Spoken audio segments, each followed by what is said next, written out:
Hello everyone, welcome back to literature paper. मैं मधु पांडे। आज हम लोग पोएम देखने वाले हैं द कोलोसल्स बाय सिल्विया प्लाथ। तो शुरू करते हैं। द कोलोसल्स ये पब्लिश हुई थी, फर्स्ट पब्लिश हुई थी द कोलोसल्स एंड अदर पोएम्स में 1960 में। पहले तो देखते कोलोसल्स होता क्या है। कोलोसल्स का मतलब होता है a statue that is much bigger than life size. मतलब किसी का स्टैचू इतना बड़ा होना कि जो कि लाइफ में, रियल लाइफ में पॉसिबल नहीं है। ऐसे कितने ही स्टैचू बनते हैं। स्टैंजा 1।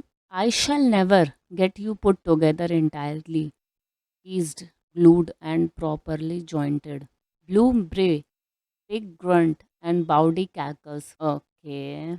स्पीकर कहती है कि मैं आपको कभी भी प्रॉपरली, पूरी तरीके से जोड़ नहीं सकती। समझ रहे हो? Properly jointed. जॉइंटेड मतलब हमारे ये जॉइंट्स हो सकते हैं, एल्बोज, उठने, वैसा। अब यहाँ पे देखो, कोलोसल्स का मतलब तो स्टैचू होता है। तो अब हम एक इमेज ले लेते हैं कि स्पीकर जो है कोई स्टैचू बना रही हैं और वो प्रॉपरली उसको जोड़ नहीं पा रही हैं। तो उसी चीज़ को यहाँ पे ये बोल रहे हैं कि एक स्टैचू बना रही है, उसको प्रॉपरली ग्लू नहीं कर पा रही, अटैच नहीं कर पा रही, जॉइंट्स बराबर फिट नहीं कर पा रही, और उन्होंने अपनी हार मान ली, भाई काम ठीक से नहीं हो रहा है इनसे। और ये ब्लू, ब्रे, पिग, ग्रंट, ये जो चीज़ें हैं ना, ये अलग अलग हैं। इसको स्पीकर ने मिक्स करके वर्ड्स बनाया है। ये इनकी टेक्निक है। सबके मैं अलग अलग मीनिंग्स बताती हूँ और मैं स्लाइड भी ऐड कर दे रही हूँ, तो चेक कर लो। A mule or donkey's bray is loud and jarring when compared to the gentle neigh of a pony. Mule जो होता है ना, वो डोंकी का मतलब कह सकते हैं खच्चर, खच्चर होता है। और जो ब्रे होता है, उसका मतलब होता है कि loud, harsh cry of a donkey और म्यूल, मतलब जो डोंकी आवाज़ निकालते हैं वो तेज से। पिग तो हमें पता ही है, पिग क्या होता है। ग्रंट बताती हूँ। ग्रंट मतलब make a low short guttural sound, मतलब एक तरह से ऐसी आवाज़ निकालते हैं जिससे उनको खुशी नहीं मिलती, मतलब जैसे असंतोष है, मतलब कोई चीज़ उनको अच्छी नहीं लग रही है, ऐसा। बाउडी मतलब होता है dealing with sexual matters in a comic way. Proceed from your great lips, it's worse than a barnyard. मतलब अब जो लिप्स है स्टैचू के, वो तो बड़े ही हैं ना, तो उनके जो स्टैचू के मुंह से अजीब अजीब तरीके की आवाज़ें आ रही हैं, खच्चरों जैसी, ऐसी वैसी, जानवरों जैसी। तो ये जो सब चीज़ें हैं ना, बार्नयार्ड से भी बदतर है। मतलब जो जानवरों को रखा रखा जाता है, सारे जानवर आवाज़ आवाज़ निकालते हैं, इंसान इरिटेट होता है, इन सब चीज़ों से ज़्यादा बदतर हो गया है। Mouthpiece of the dead और ऑफ सम गॉड और अदर। तो अभी जो स्टैचू जोड़ रही हैं, तो ऑब्वियस ये बात है, टूटा फूटा है तभी जोड़ रही हैं। अभी तो उन्होंने स्पीकर स्पीकर ने बोला स्टैचू से कि अजीब अजीब तरीके की आवाज़ें आ रही हैं। अब उसको बोल रहे हैं क्या तुम अपने आप को ऑरिकल कंसिडर करते हो, mouthpiece of a dead. Mouthpiece of the dead मतलब अगर उनके मुंह से क्या भगवान की आवाज़ें आती हैं या डेड की आवाज़ें आती हैं, मरे हुए लोगों की आवाज़ें आती हैं, वैसा, या किसी और तरीके के भगवान अपने आप को समझ रहे हो। यहाँ पे जो ये ऑरिकल है, यहाँ पे ये रेफरेंस उसका भी हो सकता है, ऑरिकल ऑफ डेल्फी का। ये मेजर सेंटर है एशियंट वर्ल्ड में प्रोफेसी का। मतलब यहाँ पे लोग जाते थे, पिलग्रिम्स जाते थे डेल्फी में, और वहाँ पे क्वेश्चंस पूछते थे प्रिस्टस से, और वहाँ पे वो प्रोफेसीज वगैरह कुछ बताती थी। वैसा कुछ है, मैं स्लाइड भी लगा दे रही हूँ। ये थोड़ा सा बेसिक साथ साथ जानते जाएंगे तो और अच्छे से अपने को पोएम समझेगी वो चीज़। तुम अपने आप को इतना महान समझते हो, स्टैचू से कह रही हैं। 30 years now I have laboured to dredge a slit from your throat, I am none the wiser. Okay, तो यहाँ पे स्पीकर ये कह रही हैं कि 30 सालों से मैं काम कर रही हूँ आपके जो गले से ना ये मिट्टी हटाने का। स्लिट मतलब क्या होता है, ये जो सैंड और क्ले के बीच में एक अच्छी सी मिट्टी होती है, मतलब ये मिट्टी जो होती है वो अच्छे टाइप की होती है। अब ये जो इनका गला है, थ्रोट है, वो मिट्टी इसमें है, कहते हैं ना क्लॉग्ड है, मतलब अंदर मिट्टी ऐसे जमी हुई है, तभी इस तरीके की जानवरों जैसी आवाज़ बाहर आ रही है। और उसको वो क्लीन करने की कोशिश कर रही हैं। मतलब अभी कितना भी हेट कर लें स्टैचू से या अपने डैड से, कुछ भी, बट उनको उसकी केयर करनी ही है। कितना भी हम हेट कर लें, at the end family matters. Stanza 3। Scaling little ladders with glue pots and pails of Lysol, I crawl like an ant in morning over the weedy acres of your brow to mend the immense skull plates and clear the bald white turmoil of your eyes. तो यहाँ पे जो है वो statue टूटा हुआ है, तो बहुत जगह से टूटा है। तो उसको जोड़ने का प्रोसेस है। और ये जो स्टैचू है इसके लिए मौर्न भी कर रहे हैं स्पीकर, मतलब दुखी हैं ये सब चीज़ें देख के, दुख है, शोक है, ठीक है। और मतलब ये जो वहाँ पे गंदगी जम गई है, जो गंदा है, और ये कह रही हैं कि जो उनकी ब्रोस के साइड है वो वीडी हो गई है, मतलब घास फूस होगा, ये वीड जो होता है वीड, वो वो उग गई है, घास उग गई है, मतलब कहने का मतलब ये है, तो उसको क्लियर कर रही हैं। लाइसॉल ये क्लीनिंग प्रोडक्ट होता है, इससे क्लीन करते हैं चीज़ों को। जोड़ रही हैं, ग्लू पॉट्स हैं, मतलब जोड़ रही हैं, ग्लू करना मतलब वही जोड़ रही हैं, जो गंदगी है उसको क्लीन कर रही हैं। और ये सब चीज़ें देख के बहुत दुखी भी हो रही हैं, वो मौन भी कर रही हैं, और वो आंट की तरह मौन कर रही है, मतलब आंट की तरह लग रही हैं। आंट मतलब चींटी की तरह लग रही हैं, मतलब इतना बड़ा स्टैचू है तो उसके आगे वो चींटी जैसी लग रही हैं। ये है यहाँ पे मतलब। स्कल प्लेट्स को भी जॉइन करने की कोशिश करी, स्कल प्लेट्स जो स्कल में लगता है हमारी खोपड़ी में, वो उसको जॉइन करने की कोशिश कर रही हैं। जो बॉल्ड है ना उसको क्लियर कर रही हैं, बाल्ड को। और जो उनकी आँखें हैं वो ट्यूम्यूल जैसी हैं। ट्यूम्यूल मतलब पेशेंट ब्यूरियल ग्राउंड होता है, जहाँ पे लोगों को दफन करते हैं, तो उसके ऊपर जो उठी हुई मिट्टी जैसा रहता है ग्राउंड, उसको ट्यूम्यूल कहते हैं। देख रहे हो किस तरीके का कनेक्शन है। Stanza 4, a blue sky out of the Aristasia arches above us. O Father, all by yourself, you are pithy and historical as the Roman Forum.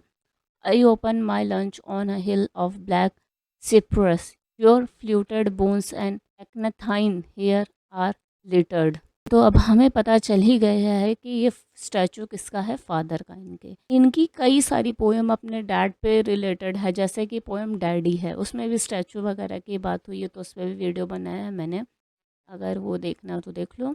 Statue जो है वो रूइंड है, खराब हो चुका है। ये जो पोएम है वो एक्सटेंडेड वर्जन है पोएट के दुख का, मतलब उनके फादर की जो डेथ है उनके बचपने में ही हो गई थी, ठीक है। तो वो जो गम है वो कहीं ना कहीं इकट्ठा हो रहा है, कभी वो हेट हो जाता है, कभी वो रिजेंटमेंट हो जाता है, कभी वो ओवर प्यार हो जाता है, तो वो जो वो फीलिंग्स हैं वो किसी ना किसी तरीके से बाहर निकल रही हैं। उनके फादर की डेथ के बाद पोएट की लाइफ में कई प्रॉब्लम्स आई होंगी, जो दुख है फादर को खोने का वो, फिर एक फाइनेंशियल भी होता है, साइकोलॉजिकल भी होता है, और भी तरीके से इंसान जो बच्चा होता है वो अपने पेरेंट्स पे डिपेंड होता है, तो वो चीज़ है। और ये जो है ऑरेस्टिशिया, ये है ट्रैजिक ट्रायोलॉजी है, एक प्ले है, 3 बुक्स हैं प्ले की, ये उसको रेफरेंस दिया है। ये ट्रैजिक है, मतलब ये ट्रैजिक चीज़ है, तो उसका रेफरेंस दिया है, उस चीज़ को कनेक्ट किया है कि इनका जो लॉस है वो भी बहुत बड़ी एक ट्रेजेडी है। इसमें भी प्ले में भी एक जन के फादर की डेथ हो जाती है, वो मर्डर हो जाता है, तो उसको भी उसका दुःख है, तो उस चीज़ को यहाँ पे उन्होंने कनेक्ट किया होगा। अब ब्लू स्काई यहाँ यहाँ पे जो ये है ना, भगवान से भी हो सकता है, रेम्स ऑफ गॉड से भी हो सकता है, मतलब भगवान ऊपर हैं, हेवन ऊपर है, तो वो चीज़। अभी जैसे रोमन फॉरम, ये कोई एक एशियंट स्ट्रक्चर है जो कि अब ये खराब हो चुका है, रूइन हो चुका है। अब मतलब एक टाइम पे वो चीज़ भी बहुत अच्छी थी, बट अब वो थोड़ी ख़राब हो गई है, वो चीज़ है। थी यहाँ पे जैसे कुछ मतलब होता है कि जैसे हमें बहुत कुछ बोलना है, बट हमारे पास समय कम है या शब्द कम है, तो हमें थोड़े में ही बताना है। तो हो सकता है कि पोएट ऑल एंड ऑल ये बोल रही हैं कि जैसे रूइंस हैं, उस तरीके से वो अपने फादर के लिए फ़ील करते हैं, मतलब एक टाइम पे तो बहुत बड़ी चीज़ थी, अब तो वो मर गए हैं, तो मतलब वैसा एक कनेक्शन ले लो, समझ रहे हो? ओके, तो अब ये अपने रोज़मर्रा के काम में, मतलब ये जो काम है इससे थोड़ा ये ब्रेक ले लिया इन्होंने, और लंच वंच करने का सोचा। कहाँ सोचा? अ हिल ऑफ ब्लैक साइप्रस पे। ब्लैक है तो वही फ्यूनरल माइंडसेट है, तो वहाँ पे जैसे ना कि फ्यूनरल में लोग काले कपड़े पहनते हैं, तो वो यहाँ पे कनेक्शन है। साइप्रस ये एक तरीके का ट्री है, ये उसी ट्री के हिल पे बैठी हैं। ये सब चीज़ें मैं स्लाइड्स में ऐड कर रही हूँ, इम्पॉर्टेंट चीज़ें, ये एक्स्ट्रा इन्फॉर्मेशन है, तो इसको भी पढ़ते रहो, इम्पॉर्टेंट है ये। ओके, फिर वापस स्पीकर अपना स्टैचू डिस्क्राइब करने लगती हैं। एथाइन मतलब होता है कि ये जो कॉलम्स होते हैं ना, मतलब जो खंबे होते हैं, को कहते हैं, मतलब उसको डिस्क्राइब करता है। अब जैसे कोई पुराना स्ट्रक्चर हो, मतलब कोई स्ट्रक्चर उसमें जो खंबे बने हैं, तो उसमें वो वन ऑफ द टाइप है वो एथाइन। अभी जो बोन्स है वहाँ पे ये कनेक्ट होता है स्केलेटन से। रूट्स मतलब ऐसे ग्रूव्स वगैरह हो ना, मतलब बोन्स जो हैं वो थोड़े ग्रूव्ड हो गई हैं। और एक्टाइन हेयर है, मतलब अभी जो स्टैचू है उसमें जो सारी चीज़ें बनी हैं वो स्टैचू में ही है ना। अभी हेयर को मतलब उन्होंने एक खंबे जैसा बता दिया, मतलब एक थाइन बोलते उसको, बट उन्होंने वो सब चीज़ें ऐसे डिस्क्राइब की हैं इस स्टैचू को किस तरीके से जैसे कंप्लीट कर रही हैं। Stanza 5, in their old energy to the horizon line, it would take more than a lightning stroke to create such a ruin. Nights I squat in the cornucopia of your left ear out of the wind. Energy मतलब होता है state of disorder due to absence और non recognition of authority और other controlling system, किसी भी चीज़ पर ध्यान न देने की वजह से उसका ख़राब हो जाना। ये जो लाइन है in their old energy to the horizon line, ये जो है लास्ट लाइन से मैच हो रही है, मतलब इनकी बोन्स के बारे में, फिर हेयर के बारे में, ये सब चीज़ें, मतलब अगर हम एक चीज़ को देख रहे हैं, अभी मेरे पास सामने सपोज से कोई बॉटल पड़ी है, तो वो मेरे को बॉटल हाईलाइट हो रही है, तो उसका थोड़ा आसपास का एरिया नहीं दिख रहा। अगर मैं थोड़ा दूर जाके देखूँ तो सब कुछ दिखेगा।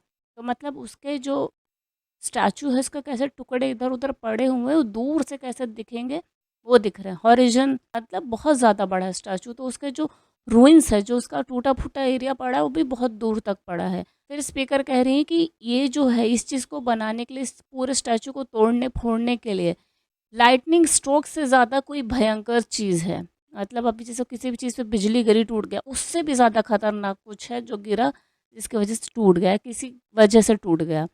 अब जैसे जो ओरिजिनल स्टैचू था रोड्स का, कोलोसल्स ऑफ रोड्स, वो अर्थक्वेक में टूटा था।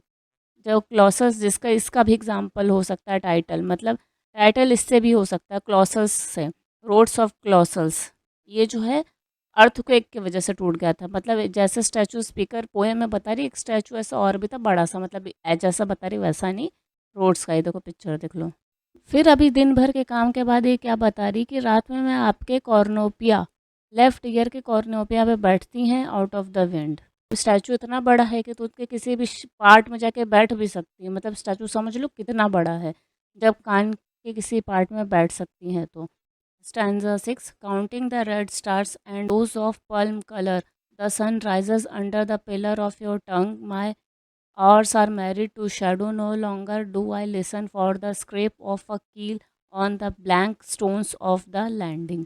तो अब ये जैसे कि ज़बान पे अपने, टंग पे अपने, मतलब स्टैचू के टंग पे वो रेड स्टार्स देख रही, पल्म कलर मतलब पर्पल कलर टाइप में देख रही हैं, उनको ऐसा लग रहा है डॉट्स जो हैं वो रेड स्टार या पल्म कलर का, मतलब स्टैचू इस तरीके से बना है। Sun rises under the pillar of your tongue, मतलब इनका टंग के अंडर में सनराइज हो रहा है, समझ रहे हो कितना बड़ा स्टैचू। इस चीज़ से मतलब ये मेटाफर की तरह यूज़ करी, बट स्टैचू बहुत बड़ा है।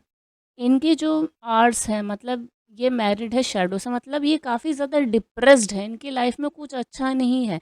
मैरिड मतलब एक तरीके से कह दे तो हमेशा के लिए कोई चीज़ है, वो हमेशा के लिए डिप्रेस्ड है, वो हमेशा के लिए दुखी है, इस चीज़ से बाहर नहीं आ सकती वो। रेड और पर्पल कलर के जो है बता रही हैं स्टार्स, इसको शायद टेस्ट बर्ड से भी हम लोग कनेक्ट कर सकते हैं, रेफरेंस हो सकता है टेस्ट बर्ड का। और जो पिलर ऑफ द टंग, मतलब वही कॉलम, खंबा, पिलर, उसको अलग अलग भाषाओं में कह सकते हैं, ठीक है, मतलब वही स्टैचू में रेफरेंस दे रही हैं हिस्टोरिकल चीज़ों का। फिर पहले भी अभी दिया था। कील क्या होता है, ये जो कील होता है एक चीज़ होता है बोट में, जिससे वो तब उसके साथ चलता है, बोट के साथ कुछ तरीके के बोट्स में होता है, जो वहाँ पे लैंड हो रही है, इस तरीके की बात हो रही है। और जो स्टोन्स है उसके वो ब्लैंक है, मतलब उस पर कोई डेकोरेशन नहीं, कुछ इम्पोर्टेंस नहीं, मतलब ऐसे ही है सादे। मतलब अब ये कहीं पे है, कोई जगह पे जहाँ पे स्टोन्स हैं वो ब्लैंक हैं, और वो तो स्क्रैप ऑफ नील को नहीं सुन रही हैं, तो मतलब कि जैसे कोई बोट्स आ जा रहे हैं तो उस पर वो ध्यान नहीं दे रही। अगर वो जैसे बोट्स मूव हो रहे हैं, आ जा रहे हैं, तो उस चीज़ पे ध्यान नहीं दे रही, कहीं पे वो है और वो किसी चीज़ का इंतज़ार कर रही हैं। अभी ये काफ़ी डिप्रेसिंग है, किसी चीज़ का इंतज़ार कर, हो सकता है वो अपने फादर के आने का इंतज़ार कर रही हूँ, और वो क्योंकि मैरिड टू शैडो हैं, डिप्रेस्ड हैं, तो वो कहीं आने जाने का भी उनका मन नहीं, किसी एक जगह हैं तो वो वहीं हैं, तो कहीं खुशियों में इंटरेस्टेड नहीं है। ओके, तो ये वीडियो मैं यहीं पे एंड करती हूँ। जैसा भी लगा है कमेंट करके बताओ, अच्छा लगा है तो लाइक करो, चैनल पे पहली बार और अभी तक चैनल सब्सक्राइब नहीं किया, चैनल सब्सक्राइब करो, साथ ही साथ बेल आइकन प्रेस कर लो, तो जब भी मैं न्यू वीडियो डालूँ तो उसकी नोटिफिकेशन मिल जाए। ये रही मेरी इंस्टाग्राम की आईडी, यहाँ मुझे फॉलो कर सकते हो, तो जो भी डाउट रहेगा डायरेक्ट डीएम कर सकते हो। Thanks for watching, see you next time, bye bye.